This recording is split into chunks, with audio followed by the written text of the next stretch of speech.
नमस्कार, आपकी अदालत आपका फैसला में आपका स्वागत है। भारतीय जनता पार्टी की सरकार आखिरकार कभी हां कभी ना करते करते बन ही गई। भारतीय जनता पार्टी का यह दावा था कि जब हमारी सरकार बनेगी तो स्थायी होगी।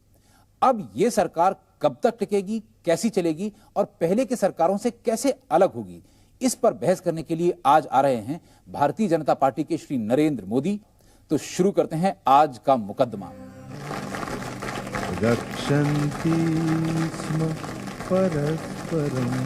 नरेंद्र मोदी जी, आपकी पार्टी भारतीय जनता पार्टी ने अपने एलाइज के साथ मिलकर सरकार बनाई है। आखिरकार सरकार तो बनी, एलाइज के साथ मिलकर सरकार बनाई है, आखिरकार सरकार तो बनी गई आपकी। लेकिन सवाल अब लोगों के दिमाग में ये है कि ये सरकार कैसी होगी और कब तक चलेगी। खास तौर से इसलिए क्योंकि आपने अपनी बेसिक आइडियोलॉजी, बेसिक इश्यूज को कॉम्प्रोमाइज किया है। देखिए, देश की जनता के मन में अब सवाल ये नहीं है कि सरकार कैसी होगी, क्योंकि सरकार बन चुकी। जहां तक आइडियोलॉजी का सवाल है, भारतीय जनता पार्टी ने अपनी आइडियोलॉजी में कोई समझौता नहीं किया है। भारतीय जनता पार्टी ने अपने मैनिफेस्टो में से एक भी चीज नहीं निकाली है। हिंदुस्तान की जनता ने हमको जितनी मात्रा में वोट दिए उतनी मात्रा में ही हम गुड डिलीवर कर सकते हैं। अगर हमको 2/3 बहुमत दिया होता तो हम धारा 370 को भी निकालने का निर्णय कर सकते थे। हिंदुस्तान की जनता ने हमको यही करने के लिए कहा हुआ है कि फिलहाल सबके साथ चल करके जो कॉमन चीजें हैं उतनी करवा लो। ये बात तो आप स्वीकार करेंगे कि जब आपका मन आपके एलाइज के साथ आपके बेसिक मुद्दों पे नहीं मिलता है तो जो क्वालिटी होगी इस अलायंस की। देखिए, जब राजनीति में पोलराइजेशन होता है वो एक अलग पहलू होता है, जिसमें किसी दलों का दूसरे दल के अंदर एसिमिलेट होना होता है। जब कोएलिशन होता है तब वैचारिक ध्रुवीकरण नहीं होता है। सब पार्टियां अलग अलग हैं क्योंकि सबके अपने अपने विचार हैं, वरना एक ही दल होता, क्यों अलग अलग दल होते। भारतीय जनता पार्टी ने as a single largest party, उसकी जिम्मेवारी है कि हिंदुस्तान की जनता ने जो मैंडेट दिया है, स्थिर सरकार बनाने की कोशिश करनी चाहिए। भारतीय जनता पार्टी ने इनिशिएटिव लिया है और हमें लगता है कि हम हिंदुस्तान के आम आदमी की इच्छाओं की पूर्ति के लिए जो मिनिमम बातें हैं उसको हम पूरा कर पाएंगे। आपकी सरकार अगर देखने में स्टेबल लगे भी, मतलब चल भी जाए, तब भी आपके ऊपर चारों तरफ से इतने थपेड़े पड़ेंगे कि आप लोग जो करना चाहते हैं अपने मन से वो नहीं कर पाएंगे। इतना तो स्वीकार करिए। मुझे नहीं लगता है हम वो सब करेंगे जिसको हमने नेशनल एजेंडा में कहा है, और हिंदुस्तान की जनता को हम करके दिखाएंगे और देश की जनता को भी आशा है, भरोसा भी है। ऑडियंस से आई थिंक एक सवाल पूछना चाहते हैं आप। मोदी जी, आपकी पार्टी के जो इशू थे मेन, वो आपने इस वक्त मजबूरी के अंदर खत्म कर दिए। काश अगर आप इलेक्शन से पहले इन तीनों को खत्म कर देते तो आपकी फुल मेजोरिटी आ जाती। भारतीय जनता पार्टी अपने सिद्धांतों का उपयोग वोट बैंक की राजनीति के लिए नहीं करती है। हमारे लिए जो सिद्धांत है वो सिद्धांतों को हम आज नहीं तो कल, कभी न कभी हिंदुस्तान की जनता की इच्छा आकांक्षाओं को पूर्ण करने के लिए उपयोग में लाने वाले हैं।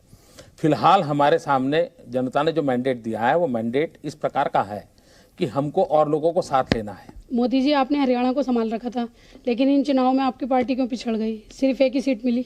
वहाँ जो शराबबंदी का एक प्रयोग किया गया, जनता में से जिस प्रकार का एक सामाजिक जागरण का काम होना चाहिए, उससे पहले ये होने के कारण जनता के मन में एक अविश्वास सा भी पैदा हुआ कि भाई ये शराबबंदी के कारण कुछ ज्यादती हो रही हैं, पुलिस का कुछ इंटरफेरेंस हो रहा है, उसके कारण जनता की नाराजगी होना स्वाभाविक था।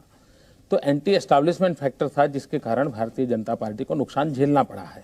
जसवंत सिंह फाइनेंस मिनिस्टर बनने जा रहे थे, सारे अखबारों की हेडलाइन थी और शायद अटल जी का शायद ये फैसला भी रहा होगा, लेकिन आरएसएस ने ऐन वक्त पे कहा कि नहीं, ऐसा नहीं होना चाहिए, वो खुद चुनाव हार गए हैं इसलिए उनको बनाना ठीक नहीं होगा, और आरएसएस की चली, अटल जी जो प्रधानमंत्री हैं उनकी नहीं चली। ये सरासर झूठ है।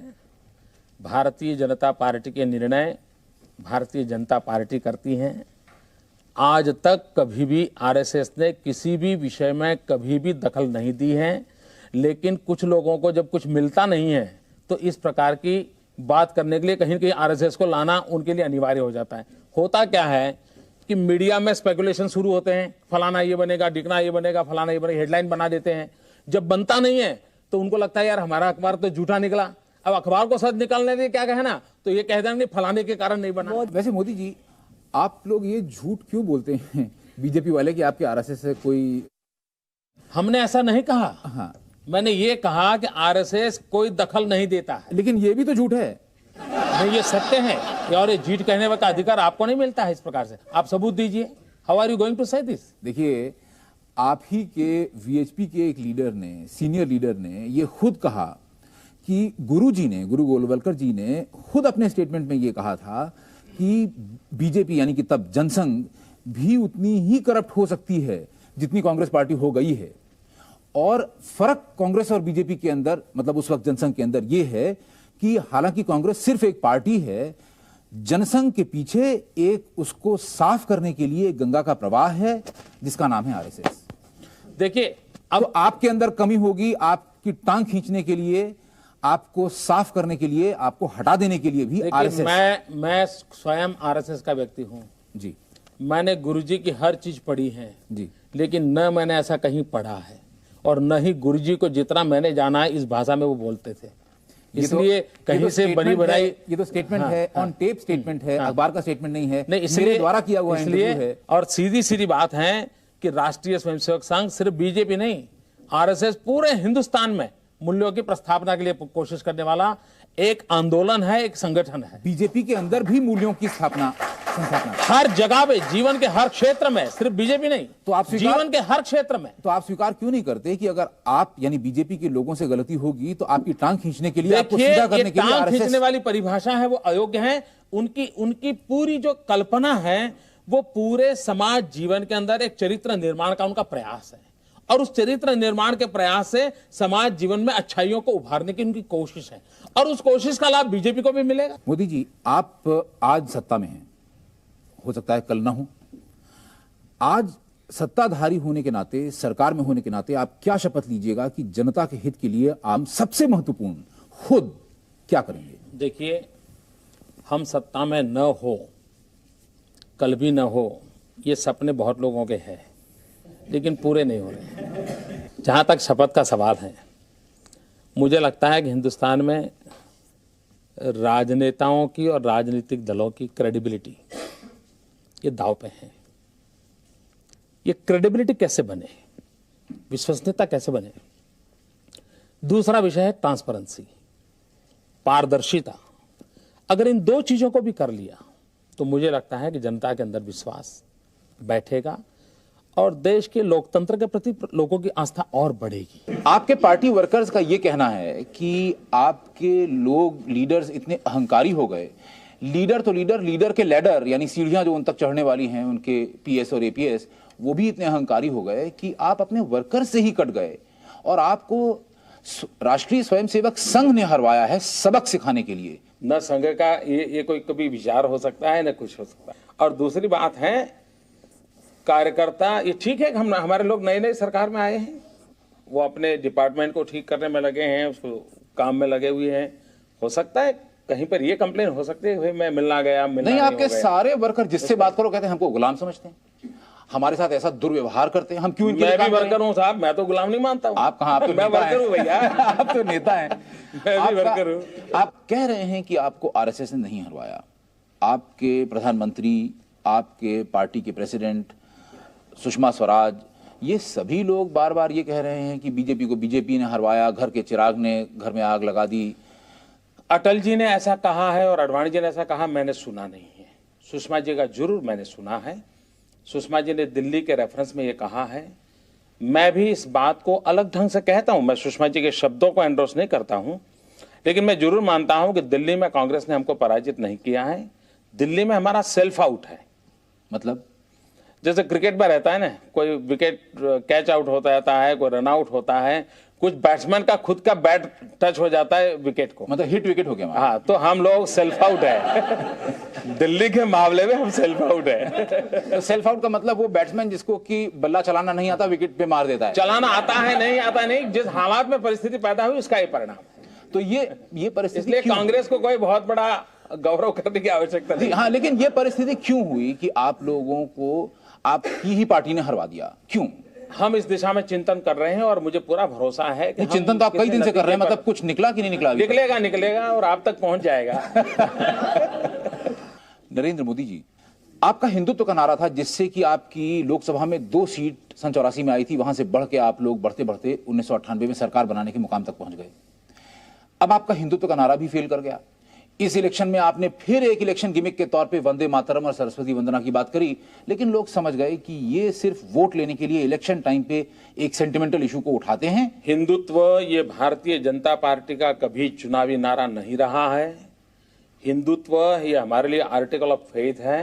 ये चुनावी खेल खेलने के लिए एक ताश का पत्ता नहीं है। ये इशू कभी था ही नहीं। हिंदुस्तान में अनेक सरकारें आई, सरस्वती वंदना के 7 कार्यक्रम हुए थे और ये सोनिया वंदना में लगे हुए लोग सरस्वती वंदना को भूल गए। आपका आर्टिकल ऑफ फेथ है हिंदुत्व, तो ऐसा क्यों होता है कि जब इलेक्शन आता है तभी आपकी फेथ एकाएक उजागर हो जाती है? सरस्वती वंदना ये गुजराल साहब जब प्राइम मिनिस्टर थे उस कार्यक्रम में भी हुई थी।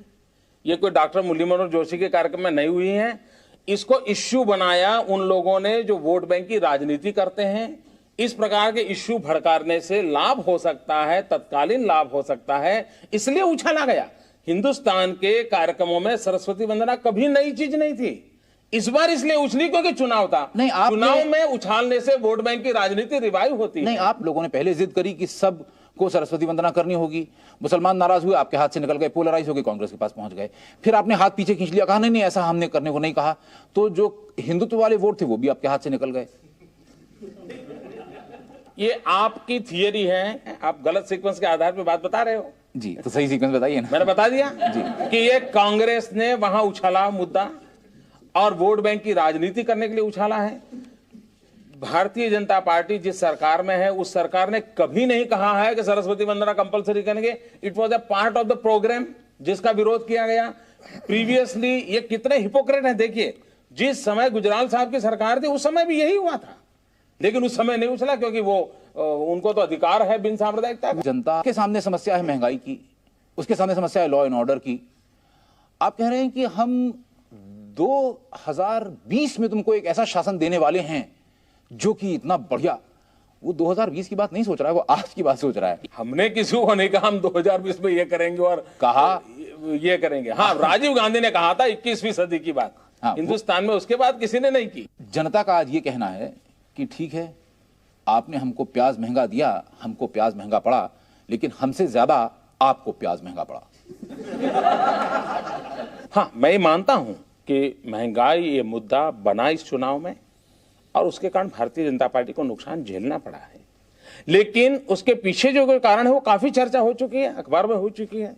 गलत आकलन हो गए, उसके आधार पर गलत नीतियां पुरानी सरकारों की बनी, बाद में जो समस्या आई, मौसम का मार पड़ा है, सारी बातें जानते हैं। और जब चुनाव रिजल्ट आने के बाद कांग्रेस के एक वरिष्ठ अर्थशास्त्री नेता से पूछा गया, अच्छा बताओ भाई अब क्या ब्याज से प्याज दोगे, तो रिजल्ट आते ही वो फटक गए, अरे भाई अभी चर्चा छोड़ो, वो बाद में हम देखेंगे। आपकी पार्टी के नेशनल प्रेसिडेंट श्री कुशाभाऊ ठाकरे ने खुद ही ये अपने मुंह से कहा है कि हमारी पार्टी और सरकार में तालमेल नहीं है। हाँ, हम सब ये महसूस करते हैं कि हमको कोऑर्डिनेशन बढ़ाने की आवश्यकता है। मतलब आप हम ये महसूस करते हैं, हम ये महसूस करते हैं। और उसका कारण ये है कि संगठन के जो वरिष्ठ लोग थे वो सरकार में हैं, लेकिन वो सरकार में नए हैं। और मेरे जैसे अनेक लोग हैं जो काफी जूनियर रहे, वो आज संगठन में वरिष्ठ बने हैं और हम संगठन में नए हैं। तो नयापन का जो समस्या रहती है वो है। और मुझे पूरा भरोसा है कि जनता हमारी इस समस्या को, हम जनता को भी समझा पाएंगे। मतलब आप राज करना अभी सीख रहे हैं, अभी आपको आता नहीं है? आता नहीं है ये शब्द आप बोल सकते हैं, अच्छा लगेगा, लेकिन मुझे लगता है कि हर व्यक्ति को विकास के लिए सीखना होता है। कांग्रेस को 50 साल के बाद भी सीखना होता है और हमको 100 साल के बाद भी सीखना होता है।